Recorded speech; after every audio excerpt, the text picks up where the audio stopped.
I'm an earthworm woman. In the mornings, I fill my tanks by breathing the energy of the sea and tasting the power of the sun penetrating my skin. There's an air of no care, which comes with age, and I hold my head up proudly, liking who I've become. I'm not afraid of smells, or dirt, or to walk barefoot across the stones. Sometimes I wade through the shallow water just to embrace its fluid element, my hair often crazy and loose, being pulled by and flying in the wind. I can be glamorous if I want to, although makeup was never my thing. And I've learnt that life is for living, not fearing, and so I absorb it like a sponge.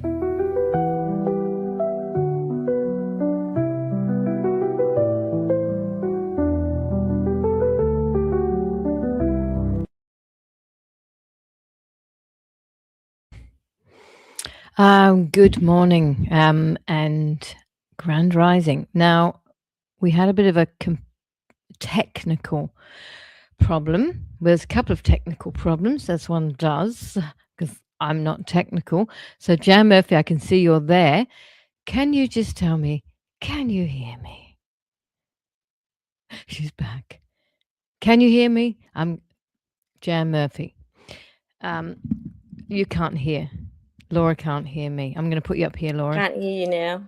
Can't hear me at all. No. You can lip read.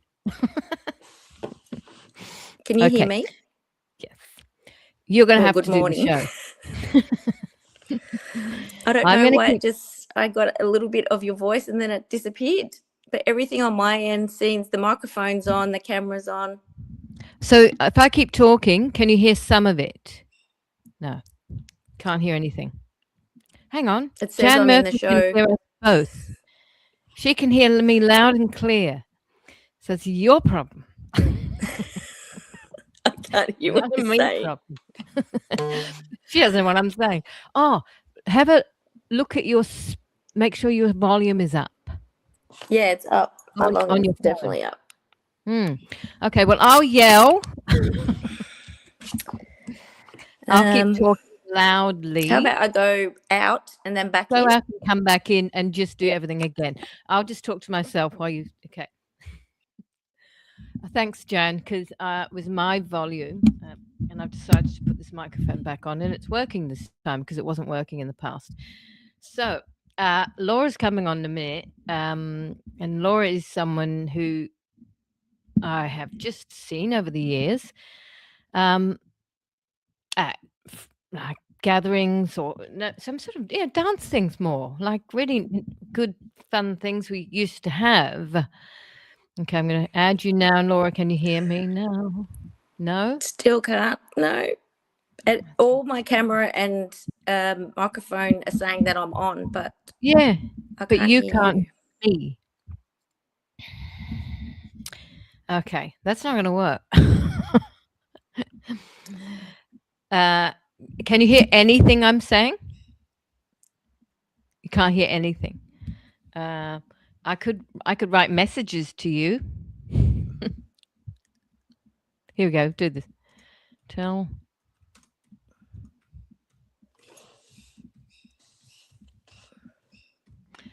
Let's give this a go.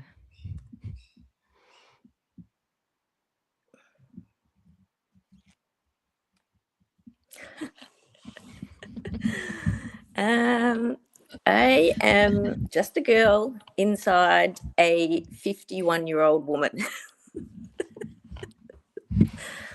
And I love essential oils. I've been using them probably since 2014. A friend of mine shared the doTERRA ones with me. I was living off grid and I wanted to look for natural solutions And so I started using essential oils. So now I do that as a business, and we do some monthly catch-ups with another friend of mine, using the essential oils. They can be different, from making raw chocolates to doing little spa days. Yeah. Wow. Thanks. Um, I love cooking, and that's what I've done most of my working life, is cooking in different scenarios, out at sea, in the desert, in cafes. Yeah. hang on. That's a gorgeous picture of you in the back there. That's my sister. My sister. Your sister. It's a sister. It's an old picture. But I'm interested This in is a the off. hard conversation. Oh my God, I don't understand it. So everybody else can hear. Hands up if you can hear. The off-grid. I'm interested in the off-grid. Yeah. So When? I'm originally from Victoria. In 97, I travelled around Australia, and I got to WA, and I was working up north, and I'd always, after travelling around, I always loved the northern rivers, and thought one day I want to go back there to live. And I'd been in WA for about 10 years as I travelled around. And I thought to myself, I really want to live off grid. I want to start a little bit of a community. I sort of sensed that something was going to happen someday with the governments and things like that. And I thought, this is what I would like to do. So I flew from WA to northern New South Wales and looked around for some property. And I ended up buying 100 acres that had nothing on it, and camped for 6 months. In WA?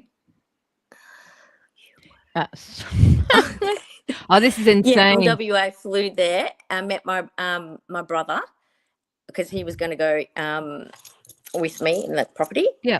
And I came home and asked my whole family if they wanted to, but they were all very Melbourne people, and they were like, no, we don't want to do that. Right. But my brother did. He had the same thinking as I did. Right. And so we ended up buying the property, and we camped there for 6 months before we built a big shed. Wow. And we lived inside this brand new shed. It was a pretty big shed, probably the size of a house. And then we just started building everything from scratch: compost toilets, veggie patches, fruit trees. Yeah. And then we were there for probably about 9 years. And then my brother started to get itchy feet, and he was having his third child, and they went back to WA to have the child. And then they didn't come back.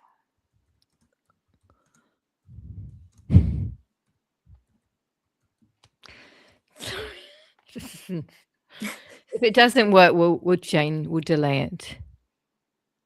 The property was in Coangla, which is it's 25 k's from Nimbin and about 30 k's from Lismore.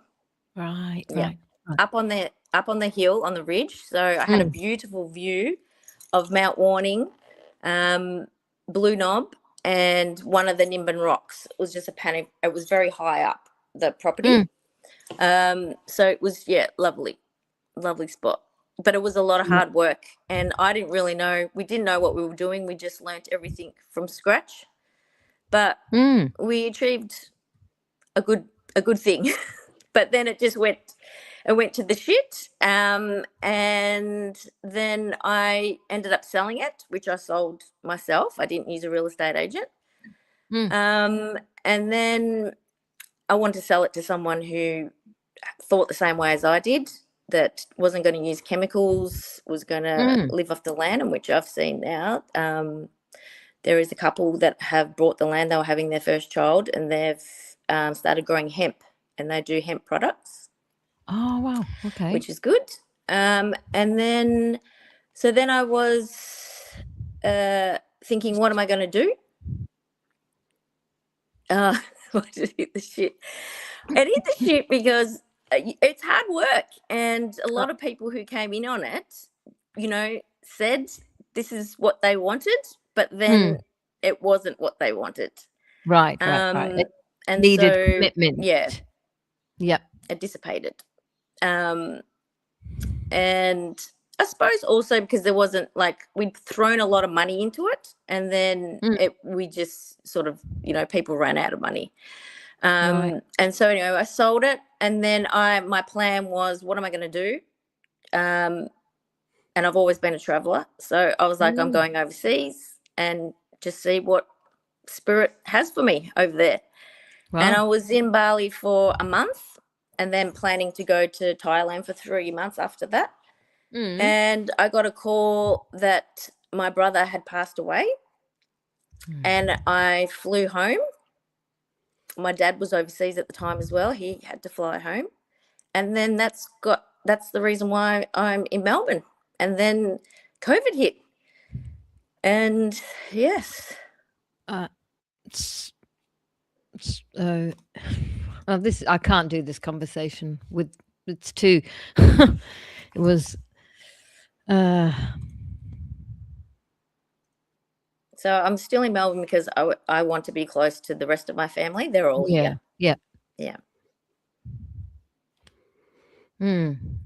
Because I knew about your brother. It was just before COVID. Yep. I knew about your brother, but you can't hear me. You can't hear me. No, I can't hear you. I think that we should. I think we should postpone this because. Hang on.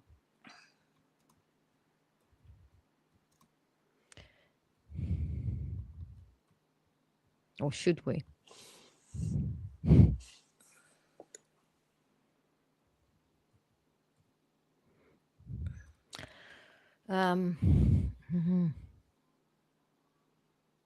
Yeah. Okay. We have I'm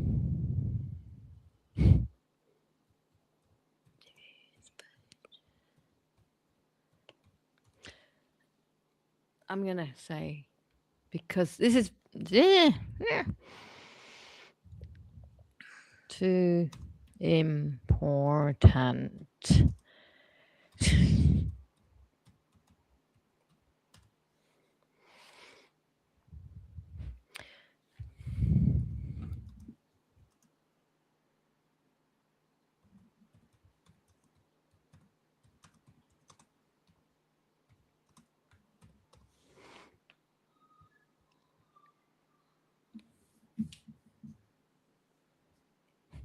I'll have to redo it, I think.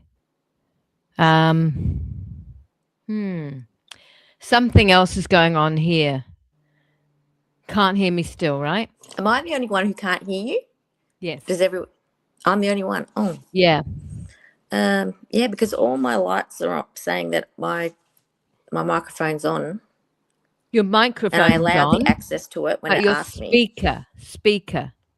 It's your speaker.